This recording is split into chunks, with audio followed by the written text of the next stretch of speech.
100-400 വർഷം മുന്നുള്ള ഒരു Japanese concept ആണ് കേട്ടോ. കിൻസുക്കി പറയും, നിങ്ങൾ കേട്ടിട്ടുണ്ടാവും. അതായത് ഈ മൺപാത്രങ്ങളൊക്കെ ഉണ്ടാവില്ലേ, പോട്ടറീസ്, അത് താഴെ വീണ് ബ്രേക്ക് ആവുന്ന സമയത്ത് ഇതിന്റെ ക്രാക്സ് അവർ ഹൈഡ് ചെയ്യില്ല, പകരം അത് ഗോൾഡ് കൊണ്ട് അവർ റീഫിക്സ് ചെയ്യും. സോ ഇപ്പൊ എന്താ സംഭവിക്കുക, ഈ ബ്രോക്കൺ പാർട്സ് എന്ന് പറഞ്ഞിട്ടുണ്ടെങ്കിൽ that will become the most beautiful part of it, അല്ലെ?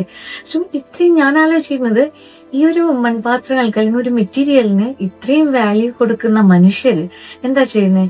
ഈ മനുഷ്യർക്ക് നമ്മളുടെ ലൈഫിലും ഇങ്ങനത്തെ എക്സ്പീരിയൻസ് ഉണ്ടാവുമല്ലോ. അതായത് പാസ്റ്റ് ചിലപ്പോ കുറച്ച് പെയിൻഫുൾ ആയിരിക്കും, നമ്മളുടെ സ്ട്രഗിൾസ് ഉണ്ടായിരിക്കും, അല്ലെ? കൂടുതൽ ആളുകൾ എന്താ ചെയ്യാന്നറിയോ, അവരുടെ ആ past struggles, pains, hurts, scars ഇതെല്ലാം ഹൈഡ് ചെയ്ത് വെക്കും.